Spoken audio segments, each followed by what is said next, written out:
DJ Magic Clowns.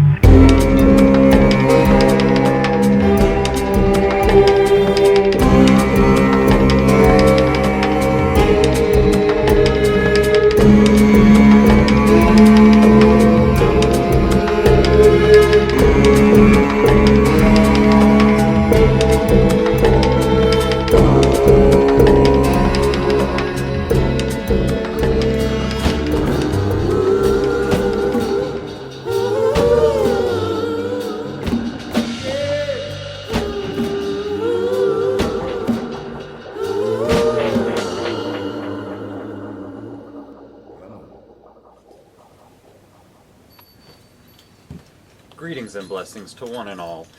Though I have gone by many names and wear many hats, I am DJMAGICCLOWNS, and welcome to the show. On this episode, we're going to be exploring vessel flutes. Now, to help me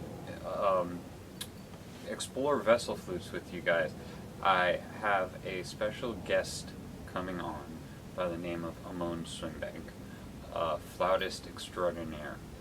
So, without further ado, let's dive into it. So, please welcome to the show, Ammon Swinbank. Now, Ammon, please just give a quick introduction, and then I'm going to tell them how my first impressions of your playing to bring us to what you're about to show us on the flute. So, I'm a flutist and composer, specifically a multi-flutist, meaning I play a bunch of different flutes, not just the boom system flute. I play the ocarina, I play the recorder, I play the cana, and I play an assortment of like bamboo fifes, and I even have a porcelain flute that sort of looks like a bansuri but isn't. Right. Now, when I first met Ammon, I was struck by the tremendous array of sounds that were not standard to what we think of as flutes. And not that Ammon was the first person I've heard do that, but Ammon was the first person that I was in the room with who was doing it a lot. And like, oh, Ammon worked on this and knows how to navigate these sounds and how to get them consistently. I can usually find the sounds, but you don't remember how I got there, and so it's a brand new journey for me every time. But so could you just show us some fun sounds on the flute? Okay.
So, as you can see, amazing strange sounds.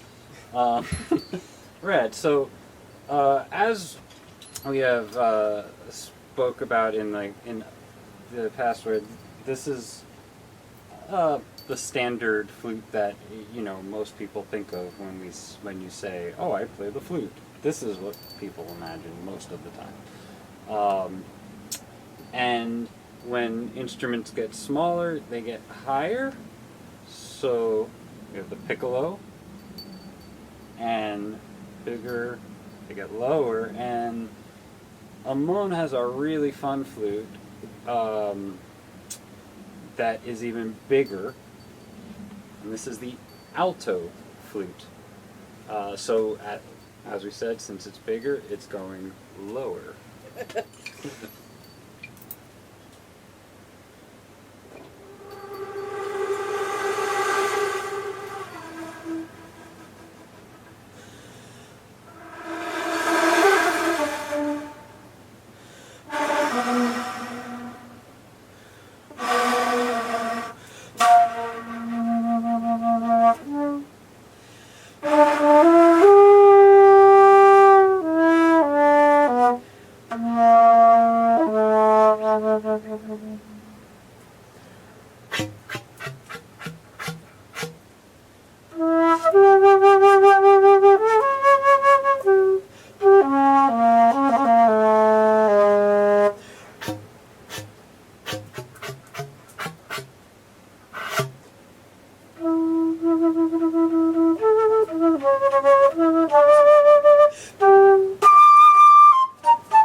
So we're going to now talk about the ocarina. The ocarina, and we've got a whole bunch of them to show you. The ocarina, or ocarina, they are mostly known because of the game The Legend of Zelda and the song The Ocarina of Time. They got wildly popular in like the last 10 to 15 years, I've noticed. But Ammon is the only flute player who is a trained flute player who actually plays these flutes as well, and knows a heck of a lot more about them than I do.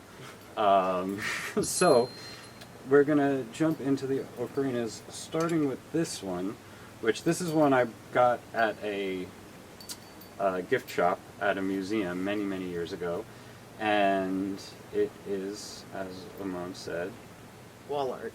wall art, and it's made out of clay, cheap clay. It's mostly about that image of a turtle, so that it looks pretty, and I do like the turtle. oh, turtles are great, and it's a lovely picture, but it does not play all that well.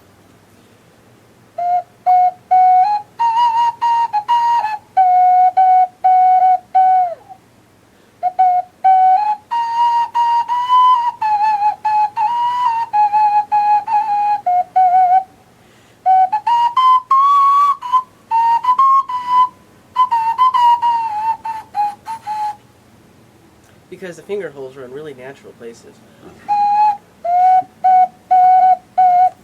Yeah. So now this one is unfortunately one that many people get their hands on, and it can be frustrating to try to learn how to play it. But we have a couple more that are like, what is this kind again? So these are known as the English pendant ocarinas. They usually come in 4 and 5 hole versions, and sometimes 6 hole versions. The 4 hole versions, when you look at the top, you won't see a hole. When you turn it over on the back, you'll see 4 holes. The 5 hole English pendant ocarina will have a 5th hole on the back. And then the one with 6 holes has 4 on the back and 2 thumb holes on the bottom. Yeah, red. So, let's play them together. Okay. And Ammon knows the fingerings, and I'm going blind. Let's go.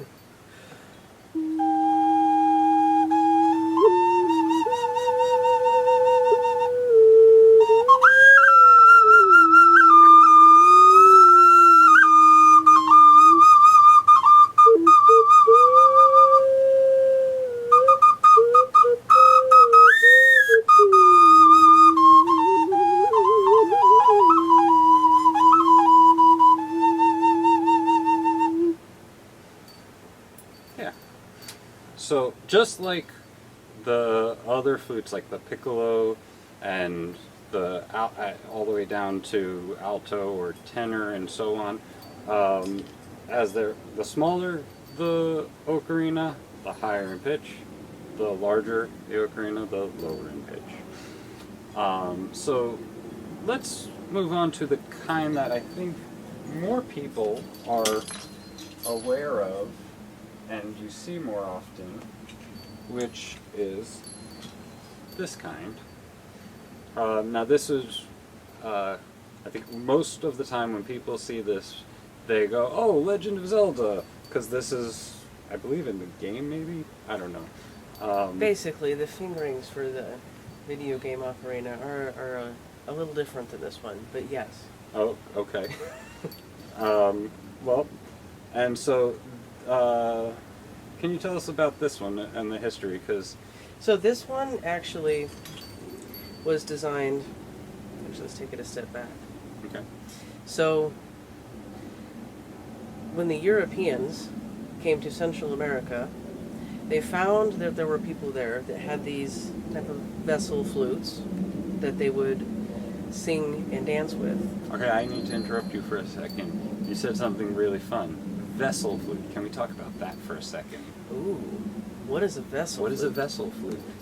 Okay, so this flute has a tube. When you blow through here, and the sound hits the opposite edge where that touches your chin, it breaks in half, and half of that air circles down the flute tube. A vessel flute is not a tube. It's a chamber shape. So the pendant ocarina is round.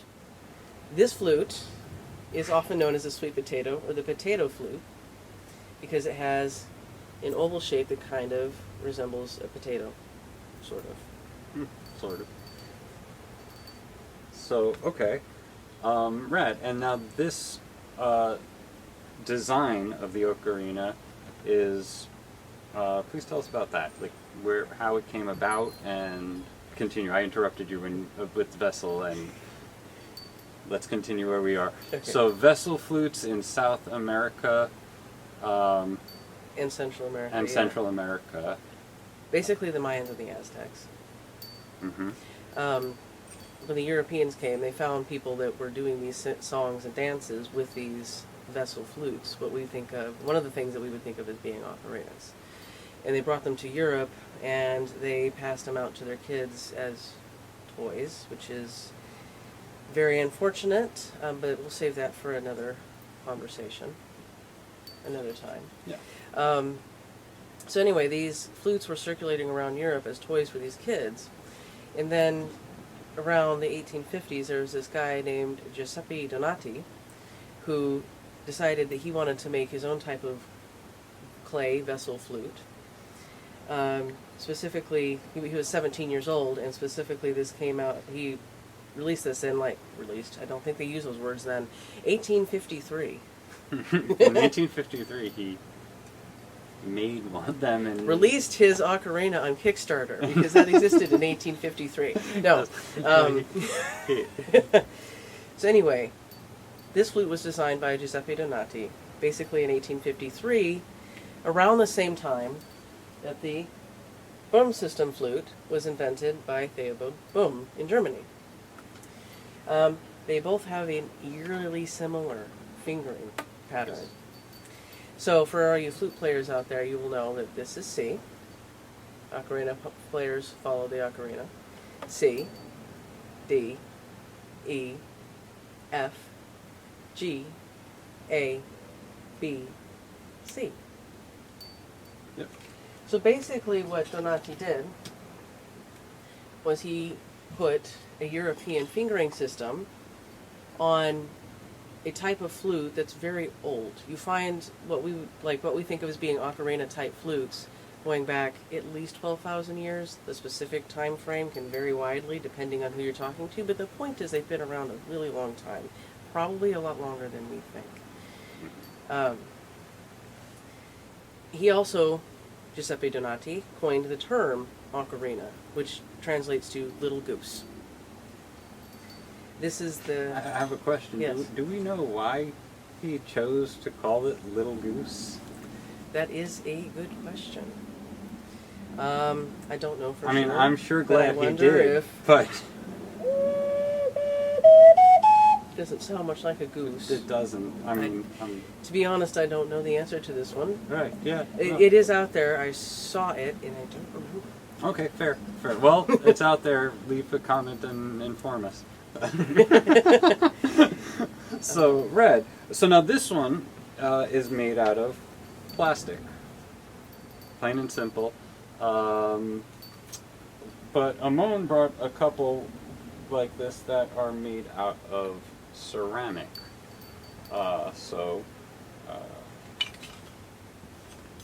Here we go. So, check this. Just like we keep saying, the smaller, the higher, and as they get bigger, they get lower. That was awkwardly done. That's okay. Red, so, can you demonstrate this little guy? So, just like we have a piccolo in the boom system flute world, we have a little soprano flute in the ocarina world. Shall we play a duet again? Sure.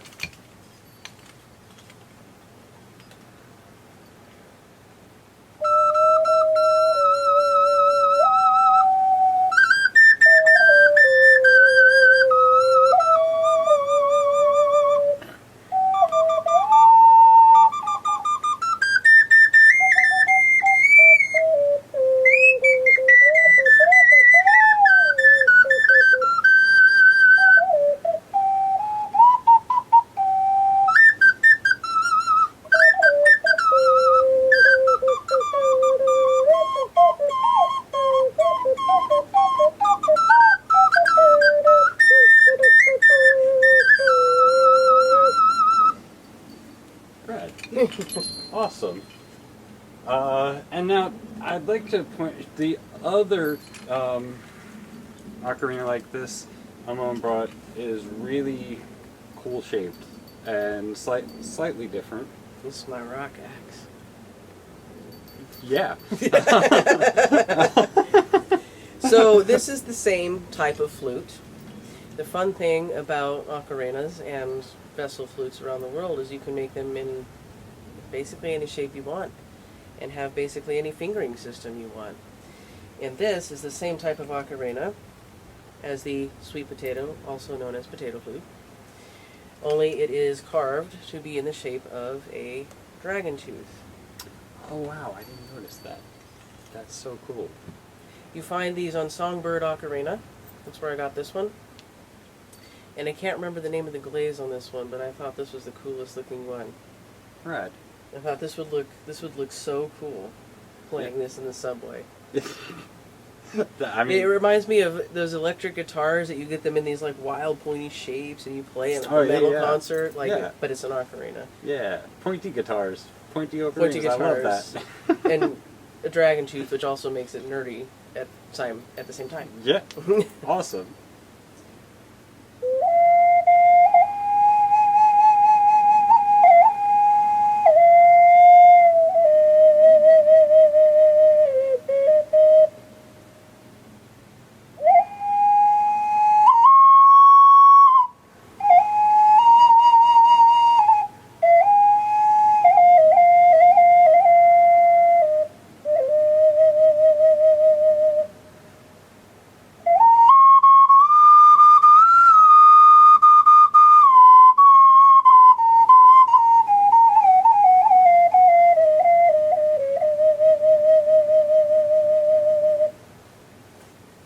Right. That's a beautiful sounding ocarina. Yeah, these go fast on Songbird Ocarina. They still make them though. So, one thing that you said is, I don't remember the exact time frame you said, but they're thousands of years old, if not older. And I want to point out the reason why, and I'm going to use this one to highlight it. This is one that I made I made this probably about somewhere around 10 to 15 years ago, while I was co-teaching a class with an art teacher, and we were doing a whole like music art project with the class in a public school in Brooklyn, where all of the kids made their own flutes like this, and they're super easy. And as I explain how I made it, it should become clear as to why these are probably some of the most ancient types of flutes that we have, because the first step to making one of these was to make a simple pinch pot with clay, and that's actually what this bottom this part right here, that is, I'm going to say it's rounded, but I didn't do a very good job of rounding it. It's kind of lumpy, but this rounded part was just a pinch pot, and then I made a flat piece that I and attached it, poked the hole through, cut this so that you blow in here to get the sound, and then added 4 finger holes. And so, you know, human beings have been making pots and for various purposes for I don't know how long, but pretty much as long as we've been human, I would imagine, or damn near close. And, you know, sure, we use pots for cooking and storing, you know, food and liquids and stuff, but just like anything else, you know, we came up with all sorts of ways to use it. So you could use pots and pans to make drums and flutes. And so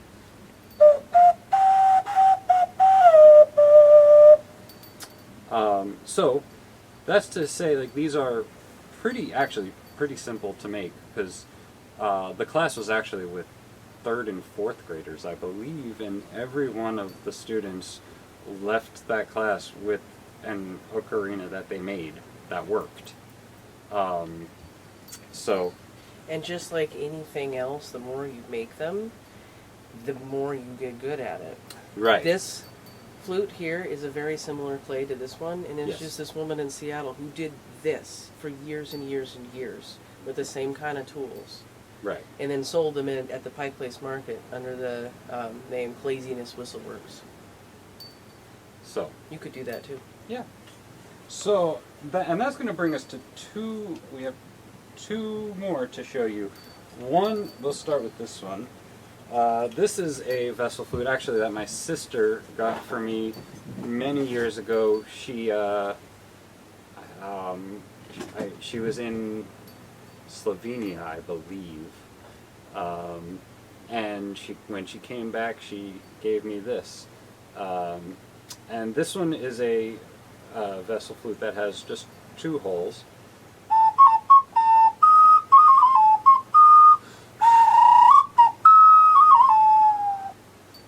So that's this guy. And that's going to bring us to what is quite possibly my favorite, absolute favorite type of vessel flute. And it was sort of hinted at in the beginning when, Amon, you said that, you said, when we were talking about Central and South America, and you said, you know, Mayans and Aztecs.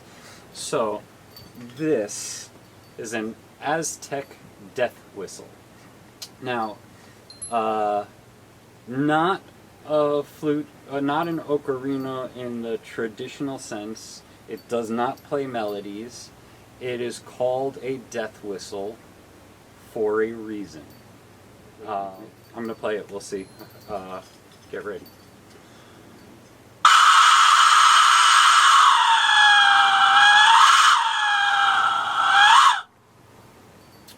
So that's just a little sample. That's just a sample, yeah. This,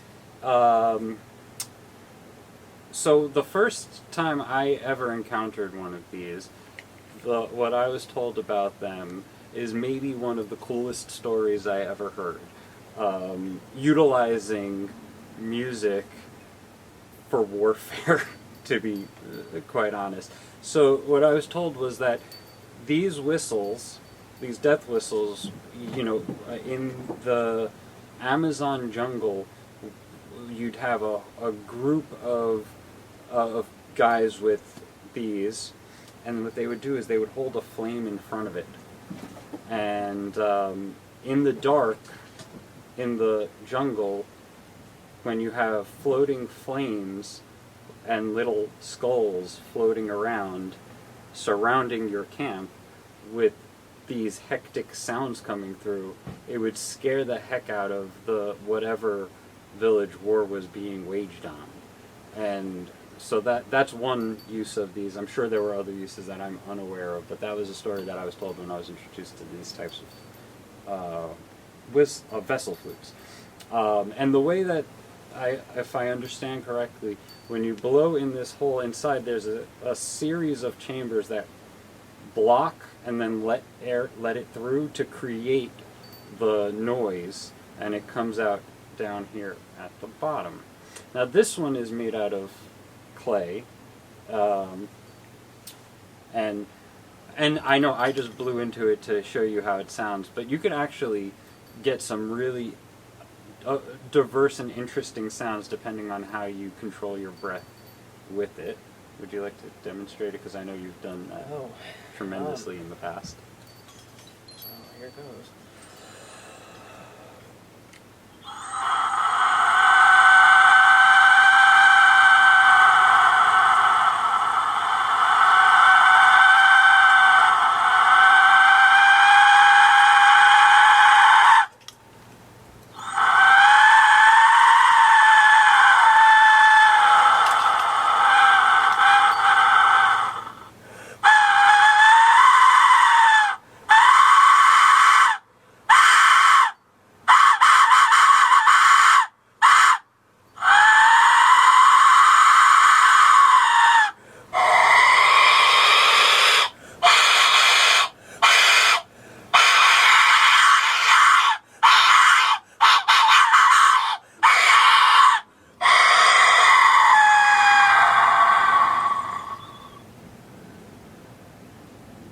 Amazing.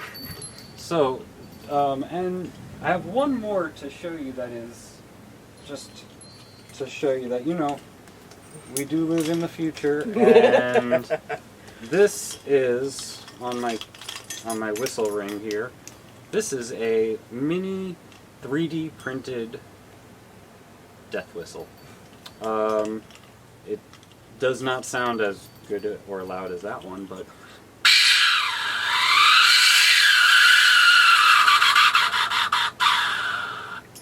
I don't know about that. I think it's pretty good.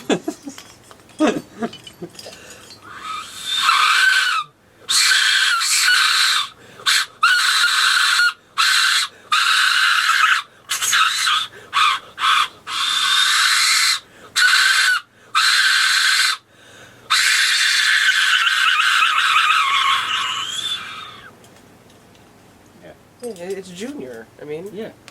But, I still would mess with Junior. He might run circles around you and like leave little shreds in your skin. Yeah. Yeah.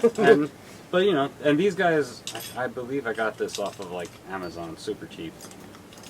So Really? 3D printed, and they do come in larger sizes. Amon, not here, but Amon does have a. I believe it looks just like this, but it's It black. looks exactly like that, but it's black and larger. Yeah, black and maybe about the size of a baseball. Every time I think I'll just leave that one behind, I realize I should have brought it. I should just put it in my bag and just leave it there. Yeah, I mean, death whistles are super fun. Yeah, so those are various types of vessel flutes. There's so many other types of vessel flutes that exist in all sorts of shapes and sizes, but this is a little bit of a sampling. And all different kinds of other flutes that aren't vessel flutes that are in all different shapes and sizes.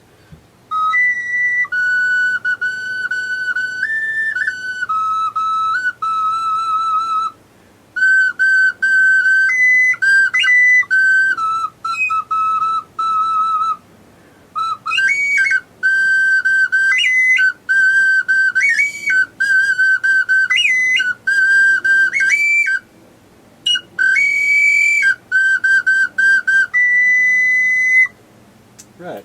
I wanted to ask you a couple questions about this. First, can you tell us what kind of flute is that you just played? This is a bone flute. A bone flute. Rad. Well, not literally. There is an actual bone flute that this is an exact replica of. This is made out of porcelain, and it was poured. This porcelain was poured into a mold that was made from a real eagle bone flute that is owned by, I believe, the owner of Songbird Ocarina. Which is where I got this one too. Right. And I want to ask you a question about this. How is this different from a vessel flute? And I'm asking that because when you cover the bottom hole, it seems to me like it's functioning like a vessel flute until you open the bottom hole. Oh, But am I wrong about that? No, you're not wrong. Okay. So it's like a half of a vessel flute. But then when you uncover it, it isn't. It's a tube. Then it's a tube, right? So it's like a. And it has a fipple. And it has a fipple. It's Well, like like this an is fun. ocarina. It's like a crazy hybrid of all the various types of flutes. And it capitalizes on this idea.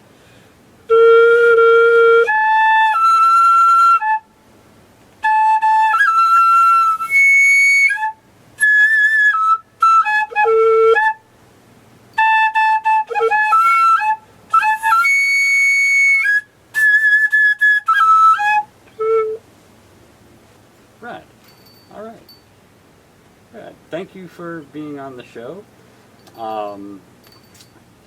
Do you want to tell anybody something about where they could check out your music? So you can find me on Spotify and YouTube. I have an album out called Big Apple Bonkers.